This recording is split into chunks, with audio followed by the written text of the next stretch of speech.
اللہ الرحمن الرحیم. السلام علیکم ویورز، میں ہوں رانا فروخ اللہ. آج ہم پہنچے ہیں محترم احمد اقبال صاحب کے پاس، جو کہ ڈسٹرکٹ چیئرمین ہیں نارووال، جن کا تعلق مسلم لیگ نون سے تھا. پاکستانی سیاست میں ایک معتبر نام جناب احسن اقبال صاحب کے صاحبزادے ہیں. آج ہم ان سے گفتگو کریں گے ان کی نجی زندگی کے بارے میں، اور سیاست پر بھی گفتگو ہوگی. السلام علیکم. جی وعلیکم السلام رانا صاحب. صاحب، آپ کی ایجوکیشن کہاں سے سٹارٹ ہوئی پاکستان میں؟ رانا صاحب، میں نے ابتدائی تعلیم لاہور سے ہی حاصل کی. یہاں پر لاہور گرامر اسکول سے پڑھا. اس کے بعد میں نے کچھ عرصہ اسکول سے وقفہ لے کر مدرسے میں بھی تعلیم حاصل کی. اچھا، حفظ کیا آپ نے؟ جی ماشاءاللہ، حافظ بھی ہیں آپ. جی، تو تقریباً کوئی 2.5 سال میں مدرسے میں پڑھا. پہلے لاہور میں قرآن اکیڈمی تھی ڈاکٹر اسرار احمد صاحب کی. اس کے بعد جب 97 میں گورنمنٹ آئی، حکومت آئی PMLN کی، تو ہماری والد صاحب کو چونکہ کابینہ میں ان کو ذمہ داری ملی، تو پھر ہم اسلام آباد چلے گئے. وہاں پر پھر میں نے اس پنڈی میں کالج روڈ پر مدرسے میں اپنا ختم کیا حفظ. اس کے بعد پھر بحریہ کالج اسلام آباد سے انٹر کیا. پھر لاہور اسکول، پھر دوبارہ واپس لاہور آیا. یہاں لاہور اسکول آف اکنامکس سے میں نے BSc آنرس کیا اکنامکس میں. اور پھر کچھ عرصہ کام کرنے کے بعد کراچی میں، لاہور میں، پھر جو امریکہ کی ایک اچھی یونیورسٹی سے ماسٹرز کیا پبلک پالیسی میں. اور یہ تعلیم کا یہی سارا سفر. آپ کو میری امریکہ کے اندر ایک اتنی اچھی جاب ملی جو آپ نے چھوڑ کر پاکستانی سیاست میں آئے.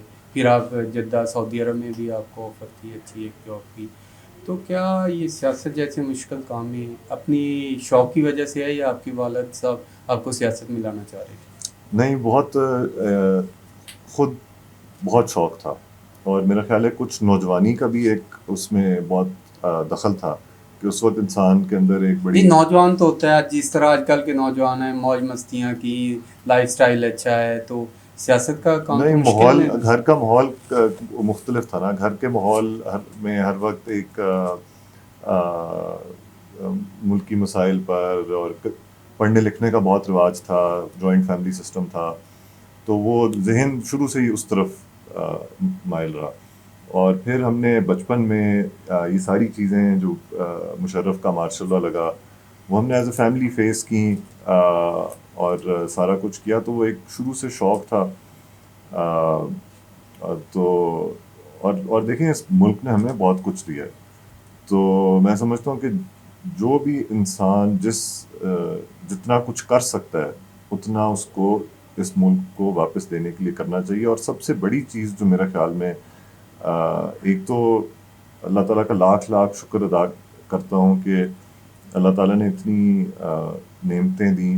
اور لیکن اس ملک میں بہت سارے لوگ ان چیزوں سے محروم ہیں، اچھی تعلیم سے محروم ہیں. ایک برابری کا ایک جو کانسیپٹ ہے وہ ختم ہوتا جا رہا ہے. تو کوشش ہے کہ اپنا اس کے اندر ایک کردار جو ہے اس کو انسان ادا کرتا رہے. آپ کی جو جاب تھی امریکہ اور سعودی عرب میں، وہ کب؟ جی، میں نے 2012 میں داخلہ لیا امریکہ میں، university of Pennsylvania, feels institute of government. اور وہاں سے ماسٹرز کرنے کے بعد پھر ورلڈ بینک کے ہیڈ آفس میں 2 سال وہاں کام کیا. پھر سعودی عرب میں ایک کنگ عبداللہ اکنامک سٹی پروجیکٹ تھا. میرا شوق جو تھا وہ ہمیشہ سے local governments, urban planning, urban transport, شہری زندگی کو کیسے بہتر بنایا جا سکتا ہے. میرا مطالعہ بھی زیادہ اس طرف ہے، میری ریسرچ بھی اس پر ہے. اور اب عملی طور پر بھی میں اسی فیلڈ سے منسلک ہوں. سیاست میں تو ہوں ہی، لیکن سیاست کے اندر میں سمجھتا ہوں کہ یہ ایک لوگوں کی زندگیوں میں جو سب سے زیادہ فرق ڈالا جا سکتا ہے وہ اچھی مقامی حکومتیں بنا کے ڈالا جا سکتا ہے. دیکھیں، انسان جب کوئی بھی شہری صبح اپنی آنکھ کھولتا ہے، سب سے پہلے وہ پانی کا نلکا کھولتا ہے. یہ لوکل گورنمنٹ کا کام ہے کہ صاف پانی نلکوں میں لے کے آئے. اس کے بعد وہ تیار ہو کے جب دروازے سے یا گیٹ سے باہر قدم رکھتا ہے تو جس سڑک گلی پر وہ جاتا ہے وہ بھی مقامی حکومت نے بنانی ہوتی ہے. اس پر جو اسٹریٹ لائٹ لگی ہے وہ بھی مقامی حکومت نے بنانی ہے. جو پارکس جس میں اس کے بچے کھیلتے ہیں وہ بھی لوکل گورنمنٹ کا کام ہے، جن سپورٹس گراؤنڈز میں نوجوان کھیلتے ہیں وہ بھی لوکل گورنمنٹ کا کام ہے، جن بازاروں میں ہم شاپنگ کرتے ہیں ان بازاروں کو چلانا، rickshaw stand, bus stand, taxi stand, غلہ منڈی، سلوٹر ہاؤس، یہ ساری وہ چیزیں ہیں جو انسانوں کی روزمرہ زندگی کے یہ تو ساتھ بات آپ کی جڑی نہیں ہے. احمد صاحب، تو یہ بات ہاں، آپ کی بالکل ٹھیک ہے، لیکن دیکھنا ہم نے یہ ہے کہ پاکستان کے اندر جب بھی بلدیاتی ادارے مضبوط ہوئے، مقامی حکومتیں مضبوط ہوئی، آمریت کے دور میں مضبوط ہوئی. یہ ہمارے جو جمہوریت پسند لیڈر ہیں یہ آج تک پاکستان کے اندر مقامی حکومتوں کو کیوں مضبوط نہ کر سکے؟ آپ کی بھی گورنمنٹ تھی، پیپل پارٹی کی بھی رہی، تو اب عمران خان صاحب جب حکومت میں نہیں تھے یہی نعرہ لگا رہے تھے کہ میں جب گورنمنٹ میں آؤں گا میں مقامی حکومتوں کو پاورفل بناؤں گا. لیکن آپ کی حکومت عمران خان سے یہ کیا وجہ ہے کیوں مضبوط نہ کر سکے؟ آمریت میں یہ زیادہ اہمیت دی جاتی ہے. نہیں، یہ آپ نے بہت اہم سوال پوچھا ہے اور میں چاہتا ہوں کہ آپ اس کا جواب میرا کم از کم جو ہے غور سے سنیے گا. آپ نے دو باتوں کی طرف نشاندہی کی. پہلی، میں سمجھتا ہوں کہ ایک مت ہے کہ شاید جو اس ملک میں آمرانہ دور تھے وہ بلدیاتی نظام کے لیے بہت اچھے تھے. اس میں کوئی شک نہیں کہ ان ادوار میں چونکہ قومی اور صوبائی حکومتیں سیاسی پارٹیوں پر پابندی تھی تو انہوں نے مقامی حکومتوں کا سہارا لے کر اپنے آپ کو ایک لیجیٹمیسی دینے کا یا ایک جمہوری لبادہ پہننے کی کوشش کی. ایوب خان صاحب کا جو بیسک ڈیموکریسی کا قانون ہے اور جو سسٹم ہے وہ انتہائی متنازع ہے. اسی سسٹم کے نتیجے میں ہزاروں سیاستدانوں کو پہلے نااہل کیا گیا ایبڈو قوانین لگا کے، پھر فاطمہ جناح صاحبہ کا الیکشن چلایا گیا اور اس میں انہی لوگوں نے ووٹ ڈالے جو سسٹم سے ہے. سو وہ ایک بہت متنازع سسٹم تھا. اسی طرح ضیاء الحق صاحب کا سسٹم بھی متنازع، اس میں غیر جماعتی الیکشن کرائے گئے، اس میں بہت بے ضابطگیاں ہوئیں، ان لوگوں کو اٹھا کے فنڈنگ دے کے پھر ایک سرکاری جماعت بنائی گئی. اسی طرح پرویز مشرف صاحب کا بھی جو سسٹم تھا اس میں آپ کو یاد ہوگا کہ اب کس طرح کینڈیڈیٹ سلیکٹ ہوئے. الیکشن سے پہلے ان کے ساتھ پولیس کی اسکواڈز لگا دی جاتی تھیں تاکہ ان کو سرکاری طور پہ ڈکلیئر کر دیا جائے کہ یہ سرکاری کینڈیڈیٹ ہے، سارے وسائل ان کے لیے کھول دیے جاتے تھے.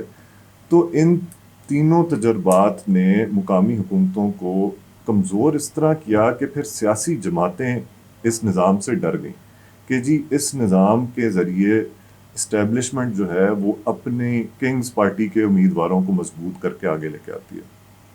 اب دوسری بات یہ ہے کہ سیاسی جماعتوں کو اب اس خوف سے نکل آنا چاہیے کیونکہ پاکستان میں جمہوریت تب تک مضبوط نہیں ہو سکتی جب تک نیچے سے گراس روٹ سے نئے سیاستدان نہ ابھریں. اور آپ دیکھیں نا، ہم اکثر یہ بات کرتے ہیں کہ جی پاکستان میں موروثی سیاست بہت زیادہ پوری دنیا میں ہوتی ہے لیکن پاکستان میں زیادہ ہے، اور قومی لیول پہ تو ہے ہی، اب مقامی سطح پر بھی موروثیت آپ دیکھیں کہ M N A M P As جب ریٹائر ہوتے ہیں یا ان کے آگے خاندان سے ہی کوئی آتا ہے تو یہ موروثیت اور روایتی سیاست کو توڑنے کے لیے مقامی حکومتیں بہت کلیدی کردار ادا کرتی ہیں. یہیں سے لوگ نئے ابھر کے آتے ہیں جو چیلنج کرتے ہیں، جو M N A M P اگر پرفارمنس ان کی اچھی نہ ہو تو وہ ایک فریش آئیڈیاز لے کے آگے آتے ہیں. لیکن نون لیگ نے جب آپ بھی چیئرمین منتخب ہوئے ڈسٹرکٹ چیئرمین ناروال، لیکن میں بھی پرسنلی بہت سارے چیئرمین لوگوں کو جانتا ہوں جو تحفظات تھے جن کو میاں شہباز شریف صاحب سے کہ ہمارے وہ اختیارات نہیں دیے، جو وہی لوگ ان میں سے چند لوگ یہ تھے جنہوں نے مشرف کے دور میں بھی ڈسٹرکٹ چیئرمین رہے، ان کے پاس اختیارات تھے. تو آپ کی پارٹی کے اندر سے بھی تو آوازیں تھی کہ آپ کی حکومت اپنی حکومت نے بھی ان کو اختیارات نہیں دی. نہیں، ایسی بات نہیں ہے. دیکھیں ہم 2017 میں الیکٹ ہوئے، 2018 میں جنرل الیکشن ہو گئے. اب میں تو آپ کو اپنے تجربے کی بنیاد پر یہ کہہ سکتا ہوں کہ 2017 سے جو 2022 تک کا ہمارا ٹینیور تھا 5 سال کا، اس میں پہلے 1 سال میں ہمیں پنجاب حکومت کی پوری سپورٹ تھی اور ہم نے 1 سال میں اپنے محدود وسائل میں بھی رہتے ہوئے جو کام کرائے، میں سمجھتا ہوں کہ وہ ابھی بھی لوگوں کو نظر آتے ہیں، وہ دیکھتے ہیں. شہباز شریف صاحب نے ایک بڑا انقلابی پروگرام شروع کرایا بلدیاتی اداروں کے ساتھ مل کر، خاص طور پر پاکستان کے دیہی علاقوں میں، جو صاف دیہات پروگرام تھا. اور آپ کو شاید پتہ نہیں معلوم ہے کہ نہیں، لیکن جو دیہاتوں میں رہنے والے ہیں وہ سب جانتے ہیں کہ تقریباً 1 لاکھ سے زیادہ پنجاب کے دیہاتوں میں 70 سال پرانے جو کوڑے کے ڈھیر جمع ہوئے ہوئے تھے، جی جی جو روڑیاں لگی ہوئی تھیں، وہ میرا بھی تعلق گاؤں سے ہی ہے. جی، تو وہ چیئرمینز، وائس چیئرمینز، کاؤنسلرز، خواتین کاؤنسلرز، ان سب نے کھڑے ہو کر اپنی نگرانی میں صفائیاں کروائیں. اور ہم الیکشن سے کچھ عرصہ پہلے اس سٹیج پر پہنچ گئے تھے کہ ہر دیہات کے اندر سینیٹری ورکرز جائیں گے، وہ وہاں پر صفائی کریں گے، ٹرالیاں ان کے لیے پورا اکوپمنٹ، کانٹریکٹنگ، ہر چیز ہو گئی تھی کہ گاؤں کے اندر وہی صفائی کا نظام لے کے آئیں جو شہروں میں لے کے آئیں. یہ ان کا بنیادی حق ہے. دیکھیں، ہر شہری کا کچھ چیزوں پر بنیادی حق ہے، اور یہ بدقسمتی سے 70 سال گزر گئے، لیکن ہم نے ایک جو شہری اور دیہی آبادی کے اندر ایک فرق کر کے رکھا ہوا ہے کہ جی اسٹریٹ لائٹ گاؤں میں نہیں لگ سکتی، سیوریج گاؤں میں نہیں ڈل سکتی، ویسٹ مینجمنٹ گاؤں میں نہیں ہو سکتی، پارک گاؤں میں نہیں بن سکتا. اس فرق کو مٹانے کی اشد ضرورت ہے، اور شہباز شریف صاحب نے اس کو سمجھا اور سپورٹ کیا. بدقسمتی سے الیکشن جب آئے تو الیکشن کمیشن نے ہمیں پابند کر دیا کہ اب آپ کوئی نیا کام نہیں کر سکتے. اس کے بعد پی ٹی آئی کی گورنمنٹ نے آ کر ہمارا گلا گھونٹنا شروع کر دیا، اور کسی لوکل گورنمنٹ کو کوئی ڈیولپمنٹ پروجیکٹ، کوئی اچھا کام کرنے کی اجازت نہیں. ویسے آپ کے جب میاں صاحب کے ساتھ چیئرمین تھے، آپ کو کوئی بیوروکریسی کی وجہ کی طرف سے بھی کوئی رکاوٹیں آئیں؟ بیوروکریسی چاہتی ہے کہ پاکستان کے اندر یہ مقامی حکومتیں، ڈی سی کمشنر. دیکھیں، یہ رانا صاحب سسٹم ٹھیک نہیں ہے، اور اس میں مجھے کہنے میں کوئی آر نہیں ہے کہ اس وقت مقامی حکومتوں کو جو سب سے زیادہ ریزسٹنس کا سامنا کرنا پڑ رہا ہے وہ ایک پرانا بیوروکریٹک سسٹم ہے، کیونکہ اب ایڈمنسٹریٹر وہ رہے ان اداروں کے، حالانکہ استحقاق اس پہ منتخب نمائندوں کا ہے. لیکن اب پاور ڈائنامکس ایسے بن گئے ہیں کہ وہ ہم لوگ یہ محسوس کرتے ہیں کہ اب ایک پاور ٹسل ہے. تو اس کو بھی حل کیا جا سکتا ہے. دیکھیں، جیسے سیاسی جماعتیں اگر کنسنسس کر لیں اور آپ ایک سول سروس ریفارم کر کے ایک ایسا سسٹم بنائیں جس میں سب کو پتہ ہو کہ ان کا کیا رول ہے، لوکل گورنمنٹ کیسے چلے گی. چاہے وہ پرویز مشرف کا نظام ہی لے آئے، وہ بڑا اچھا نظام تھا، میں اس نظام کو برا نہیں کہہ رہا، لیکن میں اس کی انٹینشن کو کرٹیسائز کرتا ہوں یا اس پہ تنقید کرتے ہیں کہ وہ اس کے پیچھے نیت صاف نہیں تھی. تو یہ ان مسائل کا حل ہو سکتا ہے. اس کے لیے صرف ہمیں جو اس وقت ایک عدم برداشت کا ایک کلچر پیدا ہوا ہے کہ جی آپ پی ٹی آئی کے ہیں تو میں آپ کی شکل نہیں دیکھ سکتا، آپ مسلم پی ایم ایل این کے ہیں تو میں آپ کی شکل نہیں دیکھ سکتا.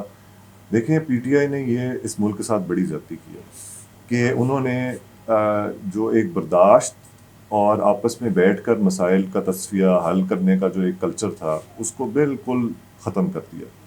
اور دیکھیں، آپ کے پاس پی ٹی آئی کے پاس اربوں روپے کا خزانہ ہے صوبائی، کھربوں روپے کا بجٹ ہے وفاقی. یہ چھوٹے چھوٹے ادارے چند کروڑ روپے ان کے فنڈز ہوتے ہیں، اور یہ چھوٹے کام کرتے ہیں لیکن اہم کام کرتے ہیں، بنیادی کام کرتے ہیں. یہ پینے کے، اب آپ دیکھیں کہ رانا صاحب پچھلے 2.5 سال سے میرے ضلع نارووال میں ایک بھی واٹر فلٹریشن پلانٹ کا فلٹر تبدیل نہیں ہوا. جو 3 مہینے سے پہلے اس کو فلٹر کو چینج کرنا ہوتا ہے، نہیں تو وہ گندا آلودہ پانی لوگ پی رہے ہوتے ہیں، اور وہ فلٹر جو 10-15 لاکھ کا لگا ہوتا ہے وہ بھی ضائع ہو جاتا ہے. جی. تو اب وہ چند ہزار روپے کا فلٹر لگانا ایک بظاہر تو ایک چھوٹا سا خرچہ ہے، لیکن ایک اہم کام ہے. اسی طرح اسٹریٹ لائٹس کے بلب چینج کرنا چھوٹا کام ہے لیکن اہم کام ہے، کیونکہ جس گلی میں بتی جل رہی ہوتی ہے وہاں پہ جرائم نہیں ہوتے. ٹھیک ہے، جہاں پر بند ہوتی ہے وہاں پر جرائم ہوتے ہیں، وہاں پر لوگ محفوظ نہیں محسوس کرتے. تو یہ بدقسمتی سے اس سیاسی کلچر کی وجہ سے نظام بھی کمزور ہوا اور لوگوں کو بھی سزا مل رہی ہے اتنی زیادہ کہ اس دفعہ جو بارشیں ہوئیں، پہلی دفعہ مجھے نارووال میں جا کے لگا کہ شاید میں کہیں افریقہ میں آ گیا ہوں، کیونکہ ہم نے پورا لوکل گورنمنٹ کا سسٹم کا نظام دھرم بھرم کر دیا ہے. 2 سال سے نالوں کی صفائیاں نہیں ہوئیں.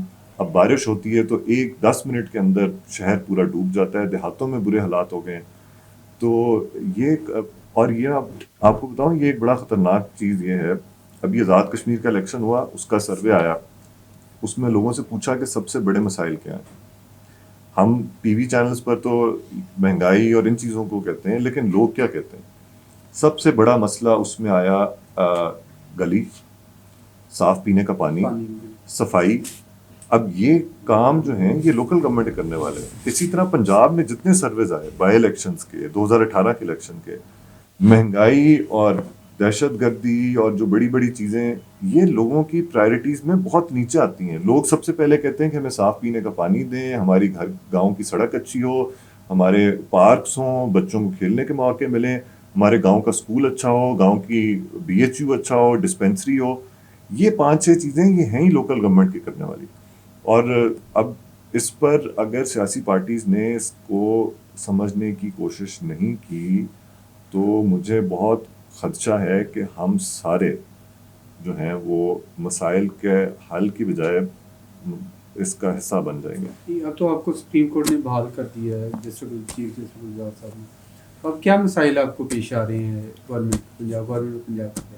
دیکھیں یہ بھی ایک پاکستان کی تاریخ کا میں سمجھتا ہوں کہ سیاہ ترین مطلب دور چل رہا ہے کہ پاکستان کی سب سے بڑی آئینی عدالت کے سب سے بڑے جج نے ایک فیصلہ سنایا 25 مارچ 2021 کو، اور آج تاریخ ہو گئی ہے جی 27 جولائی 2021، یعنی 4 مہینے سے زیادہ بیت گئے ہیں. اور سپریم کورٹ کے چیف جسٹس کا فیصلہ جو ہے اس پہ عمل درآمد نہیں ہو رہی، اور اس کو جان بوجھ کے ڈیلے کیا جا رہا ہے تاکہ ان کا جو دسمبر تک ٹینیور ہے وہ کسی طرح ہم کھینچ کے ان کو ڈیلے کر دیں اور ہمیں مطلب پنجاب حکومت کو ہمیں بحال نہ کرنا پڑے. اب جس ملک میں چیف جسٹس کے فیصلے نہیں مانے جا رہے وہاں پر کیا لوگ انصاف کی توقع کریں گے؟ اور میں تو خود بڑا پریشان ہوتا ہوں کہ اب ہم نے ایک قانونی جنگ لڑی اور قانون قاعدے کے مطابق فیصلے ہوئے کہ یہ غیر آئینی تھا، ہم بحال ہو گئے. اب ہم کیا کریں؟ اب ہم لشکر کشی کرنی شروع کر دیں؟ اب ہم چیئرمینز کاؤنسلرز کے وفد لے جا کے کیا مطلب DC آفس کے باہر جا کے تماشے لگائیں، وہاں پر دھرنے کریں، وہاں پر پھر ہماری بات سنی جائے گی؟ مطلب ایک یہ آئین قانون کے مطابق مہذب معاشرے اسی لیے چلتے ہیں تاکہ جو ڈسپیوٹس ہوتے ہیں ان کو ریزالو کیا جائے. ایک ڈسپیوٹ ریزالو ہو گیا، اپنا ظرف دکھائیں، اس فیصلے پر عمل کریں اور سسٹم کو دیکھیں، اپنی ذات کو نہ دیکھیں، سسٹم کو آگے بڑھنے دیں. تو ہم ایک چیز تو جو بلدیاتی لوگوں کے اندر بڑی شدت سے اب محسوس کی جاتی ہے کہ سپریم کورٹ آف پاکستان نے ہر موقع پر بلدیاتی نظام کو تقویت دی، سپورٹ کیا. 2013 میں بھی جب 2008 کے الیکشن کے بعد 13 کی قانون سازی کروائی، پھر 15 میں انہوں نے الیکشن کا آرڈر دیا، پھر جب یہ بلدیاتی ادارے پنجاب میں تحلیل ہوئے تو دیر لگی، 2 سال لگے، لیکن سپریم کورٹ نے ہی بحال کیے اور ایک ایسا فیصلہ دیا جو میں سمجھتا ہوں آنے والے وقت میں بلدیاتی اداروں کو مستحکم کرے گا. کیونکہ اب وہ ان کا فیصلہ یہ کہتا ہے کہ بلدیاتی ادارے جو ہیں وہ ریاست کا تیسرا ستون ہے، وفاقی، صوبائی اور مقامی، اور ان تینوں کی اپنی اپنی شناخت ہے. جس طرح قومی حکومت کو کوئی تحلیل نہیں کر سکتا، صوبائی حکومت کو کوئی تحلیل نہیں کر سکتا، اسی طرح مقامی حکومت کو بھی اب آئندہ کوئی تحلیل نہیں کر سکتا، برطرف نہیں کر سکتا، گھر نہیں بھیج سکتا. تو میں سمجھتا ہوں یہ ہماری ایک بہت بڑی فتح ہے بلدیاتی نظام کے حوالے سے. احمد صاحب، میاں نواز شریف صاحب آپ کی پارٹی ہے، پارٹی کے لیڈر ہیں، قائد ہیں، جو وہ علم لے کر نکلے ہیں ووٹ کو عزت دو کا، کیا وہ اس میں کامیاب ہو جائیں گے؟ کیا آپ کو نظر آ رہا ہے کہ پاکستان کے اندر ووٹ کو عزت مل سکتی ہے؟ پاکستان کے اندر ووٹ کو عزت ملے گی، اور جو میاں نواز شریف صاحب کا بیانیہ ہے، جدوجہد ہے، یہ پاکستان بنانے کا مقصد بھی یہی تھا. اور اب ووٹ کو عزت دو صرف ایک نعرہ نہیں ہے بلکہ ایک فلسفہ بن گیا. جی دیکھیں، جس ملک میں اس وقت ہمارے ملک میں اتنی ناانصافی ہے کہ تقریباً آپ سمجھیں کہ غریب ہونا جرم، غریب آدمی کے ساتھ زیادتی بھی ہو جائے. لیکن تو اس جو کو کشمیر کا الیکشن ابھی ہوا ہے احمد صاحب، اس میں تو لگ رہا ہے کہ جو غربت کا آپ کی پارٹی یا دوسرے لوگوں کو، مجھے بھی نظر آتا ہے کہ مہنگائی بہت اوپر چلی گئی ہے، لیکن لوگ تو خوش ہیں جس طرح PTI کو کشمیر کے اندر جتنا ووٹ ملا ہے. نہیں وہ اب پتہ نہیں کون سے لوگ خوش ہیں تو اس کی ووٹ نہیں ڈالیں نچلی یا عوام نے نہیں ووٹ ڈالیں. ڈالے ہیں ان کو. نہیں ہمارے میں آپ کو ناروال میں ایک سیٹ بنتی میں اس کا آپ کو تھوڑا سا حال بتاتا ہوں کہ ہمارے ہاں 2016 میں 45,000 ووٹ کاسٹ ہوا ریاستی سیٹ پر. پچھلے 5 سالوں میں 1800 نئے ووٹ رجسٹر ہوئے. تو اب آپ توقع یہ کریں گے کہ 45,000 پہلے تھا 2,000 نیا تو زیادہ سے زیادہ کتنا ووٹ ہو جائے گا؟ 48 ہو جائے گا, 50 ہو جائے گا, 52 ہو جائے گا. 65,000 ووٹ اس دفعہ کاسٹ ہوا اور پاکستان کی تاریخ میں کبھی جنرل الیکشن میں اتنا ٹرن آؤٹ ہمارے علاقے میں نہیں ہوا. 65% ریاستی الیکشن میں. اور یہ تو پی ٹی آئی کا کمال ہے نا. جی یہ پی ٹی آئی کا کمال ہے. یہ پی ٹی آئی کو کے ساتھ اور بھی بہت ساری لوگوں کا کمال ہے جنہوں نے یہ ووٹ ڈلوائے. اور ایک انتہائی مطلب میں سمجھتا ہوں کنٹروورشل الیکشن ہے اور اس طرح کی چیزیں ہم بار بار کر کے نا اس ملک کو اور ایک دلدل میں دھکیل رہے ہیں. یہ بات میں کیوں کر رہا ہوں؟ دیکھیں ایک طرف ہم کہتے ہیں جی کہ کشمیر میں حق خود ارادیت, وہاں پہ کشمیریوں کو ووٹ کا حق ملنا چاہیے, وہ اپنے فیصلے خود کریں. اور جب آپ اپنے کشمیر کے الیکشن کو متنازعہ کنٹروورشل بنا دیتے ہیں تو پھر آپ دنیا کو کس منہ سے جا کے کہیں گے کہ جی مقبوضہ کشمیر میں بھی حق خود ارادیت ہونا چاہیے؟ دنیا تو وہ کہتے ہیں پریکٹس وٹ یو پریچ. آپ جس چیز کا درس ہم دنیا کو دیتے ہیں وہ ہم اگر اپنے ملک میں خود شفاف انداز میں نہیں کر سکتے تو یہ بہت خطرناک بات ہے. میں اس سے زیادہ اب کیا کہہ سکتا ہوں. جی بالکل. تو یہ آپ کی پارٹی کا جو علم ہے اس پہ میں آپ کی بات جی یہ دیکھیں یہ ایک پورا فلسفہ بن گیا ووٹ کو عزت ہو. اور اس معاشرے میں جتنی ناانصافی اور اب غریب کے ساتھ زیادتی بھی ہو جائے تو اس کو انصاف لینے کے لیے در بدر کی ٹھوکریں کھانی پڑتی ہیں. اور بدقسمتی سے اب اس معاشرے میں پیسے کا ایک بہت زیادہ کردار آ گیا ہے کہ لوگ پیسے کے ساتھ انصاف بھی خرید رہے ہیں, لوگ پیسے کے ساتھ سیٹیں بھی خرید رہے ہیں, لوگ پیسے کے ساتھ ووٹ بھی خرید رہے ہیں. تو یہ پاکستان کے پسے ہوئے طبقے, غریب طبقے اور جس کی آواز نہیں ہے, میرا خیال ہے اب ان کی سب کی آواز ووٹ کو عزت ہو بن گئی ہے. بیکاز جب تک ہر ووٹ کی برابر عزت نہیں ہوگی معاشرہ ترقی نہیں کر سکتا. معاشرے میں جب تک برابری نہ آئے معاشرہ آگے نہیں جا سکتا. اور یہ میرا خیال ہے کہ اب یہ ایک فیصلہ کن جدوجہد ہے اور اس میں سب کا بھلا ہے. اس میں سیاسی جماعتوں کو بھی فائدہ ہے, اس میں تمام ریاستی اداروں کو بھی فائدہ ہے کہ ملک کے قاعدے قانون سسٹم کے مطابق چلے. ہر کسی کو پتہ ہو کہ اس نے کیا کام کرنا ہے, اس کی حدود کا تعین ہو. ایک پاکستان کا آئین لکھا ہوا ہے, اس کے تحت ملک کو چلائیں. دنیا اس وقت ہم پہ ہنس رہی ہے. دنیا میں پاکستان جیسا اور کوئی ملک نہیں جہاں پہ آئین کی اس طرح دھجیاں اڑائی جاتی ہوں, جہاں پہ سپریم کورٹ کے فیصلوں کو اس طرح کاغذ میں ہوا میں لہرا کر ان کا مذاق بنتا ہو. تو اب خود بھی تھوڑی سی خود احتسابی بھی کریں ہم بحیثیت پاکستانی کہ ہم ایک دنیا میں بھی رہ رہے ہیں نا. ایک جیسے کامیڈی آف نیشنز کہتے ہیں, جیسے آپ ایک محلے میں رہتے ہیں, آپ محلے میں ایک ذمہ دار شہری بن کے رہتے ہیں نا. محلے داروں کے ساتھ آپ کا ایک اٹھنا بیٹھنا ہوتا ہے, کچھ روایات ہوتی ہیں, کچھ آپس میں ایک دوسرے. تو ہم جو دنیا کے محلے میں جو رہ رہے ہیں وہاں پہ دنیا پاکستان کو کیسے دیکھتی ہے؟ یہ ایک بڑا سوچنے کی بات ہے, سب کے لیے سمجھنے کی بات ہے کہ کیا ہم ایک ذمہ دار ملک بن کے ابھر رہے ہیں یا ہم ایک ارریسپانسبل امیچور ملک بن کے ابھر رہے ہیں. تو یہ مریم نواز اور میاں شباشی صاحب کا یہ بیانیہ جو ہے اس کے ساتھ میاں شباشی صاحب بھی جڑے ہوئے ہیں اس کے ساتھ. آپ کو کوئی فرق محسوس ہوتا ہے؟ آپ پارٹی کے اندر آپ کے والد صاحب جنرل سیکرٹری ہیں مسلم لیگ نون کے, تو کوئی بیانیہ میاں شباز صاحب کے بارے میں شعور ہے کہ وہ مفاہمتی سیاست کو دیکھتے ہیں زیادہ اچھی طریقے سے, لیکن جس طرح جو مریم نواز صاحب ہیں وہ مزاحمتی سیاست میں زیادہ اگریسو موڈ میں رہتی ہیں, تو آپ کو کوئی فرق محسوس ہو دونوں میں؟ اچھا میں اس کی آپ کو سب سے پہلی چیز تو دیکھیں جمہوریت میں نا اس چیز کا احترام کرنا چاہیے. سب ایک پارٹی کا حصہ ہیں. میاں نواز شریف صاحب کی جو سوچ ہے اس پہ کاربند ہیں, اس کو فالو کرتے ہیں تو اس پارٹی کا حصہ نا. اس پارٹی کے صدر شہباز شریف صاحب ہیں, اس کی نائب صدر مریم نواز صاحب ہیں. پاکستان کے قومی اسمبلی میں قائد حزب اختلاف میاں شہباز شریف صدر بھی ہیں مسلم لیگ نون. ان کے اوپر 2 ذمہ داریاں ہیں. ایک انہوں نے پارٹی کی صدارت کا عہدہ ان کے اوپر ان کے ساتھ منسوب ہے، اور دوسرا انہوں نے پاکستان کی ساری حزب اختلاف کی جماعتوں کو بھی اکٹھے لے کر چلنا ہے. تو ان کا ایک آئینی کردار بھی ہے جس کو وہ ادا کر رہے ہیں.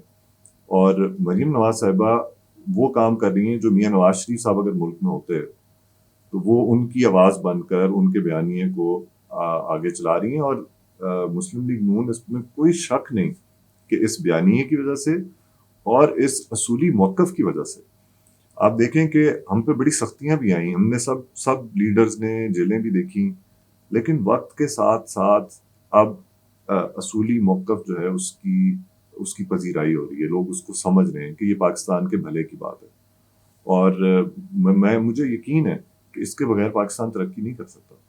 احمد صاحب آپ کا بہت شکریہ، آپ نے اپنا قیمتی وقت دیا. تھینک یو جی. انشاءاللہ رانا صاحب سے اجازت، انشاءاللہ دوبارہ حاضر ہوں گے نئے مہمان کے ساتھ.